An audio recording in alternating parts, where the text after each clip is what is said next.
नमस्कार मित्रांनो, SHSA चॅनलमध्ये आपलं सहर्ष स्वागत आहे। श्री समर्थ स्थापित 11 मारुती दर्शनासाठी आम्ही सांगली विजयनगर येथून निघालेलो आहोत।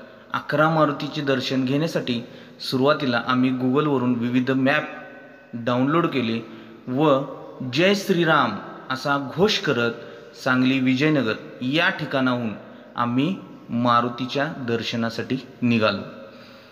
सुरुवातीला कोल्हापूर जिल्ह्यातील मनपाडळे या ठिकाणी आम्ही मारुतीचे दर्शन घेतले। तेथे आम्हाला विविध मॅप मिळाले की मारुतीचे दर्शन कशा पद्धतीने घ्यावे। त्यानुसार आम्ही 2 नंबरचा मारुती पारगाव या ठिकाणी दर्शनासाठी गेलो व तेथील मारुतीचे दर्शन घेतले।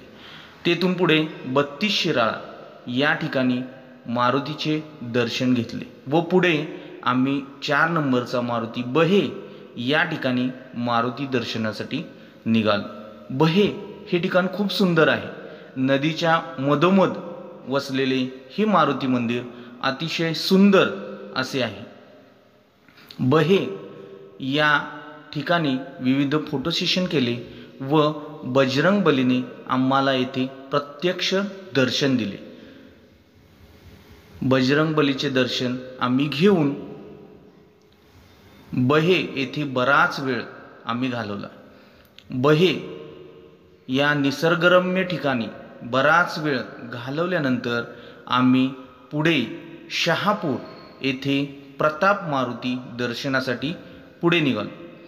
शहापूर येथील प्रताप मारुतीचे मंदिर सुद्धा खूप सुंदर आहे। या ठिकाणी दर्शन घेऊन आम्ही पुढे मसूर येथे मारुतीच्या दर्शनासाठी निघालो। मसूरच्या मारुतीचे दर्शन घेतल्यानंतर मठातील मारुती उंब्रज या ठिकाणी आम्ही दर्शनासाठी गेलो। मठातील मारुती उंब्रज येथे मारुतीचे जे मंदिर आहे तेथे पडद्यांनी अतिशय छान अशी सजावट या मंदिरामध्ये केलेली आहे।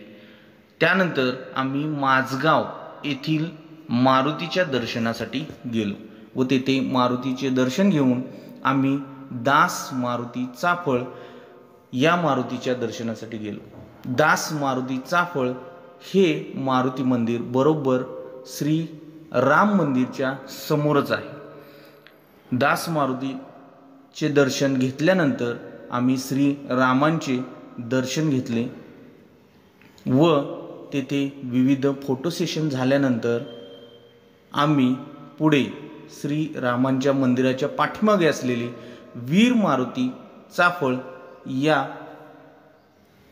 मंदिराचे दर्शन घेण्यासाठी गेलो व वीर मारुतीचे दर्शन घेऊन आम्ही शेवटचा मारुती खडीचा मारुती शिंगणवाडी येथे मारुतीचे दर्शन घेतले। तेथे बराच वेळ घालवल्यानंतर आम्ही सांगली येथे परतीचा प्रवास सुरू केला। संध्याकाळी 6 वाजता आमचा हा प्रवास चालू झाला व रात्री 8 वाजेपर्यंत आम्ही सांगली येथे पोहोचलो।